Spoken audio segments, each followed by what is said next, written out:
justifié en plus tambola pe na bosolo devant Nzambe kolinga sute ba erreur au sala qui allait passer aux ongrango po jeune oyo na passage oyo toti kotanga na like 15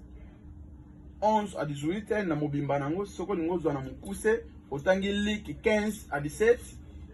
tango azwaki conscience ya sali bilan ya vie na ye ngana za mwana ya mutambongo na yeko ya koluka na pays étranger na perdre nyonso o nazalaki nango mais sikoyo papa nanga kutu kuna za baboyi bazolia bazobwaka biloko pourquoi siko ngana ya kunyoka makoto te vomena zongela papa nanga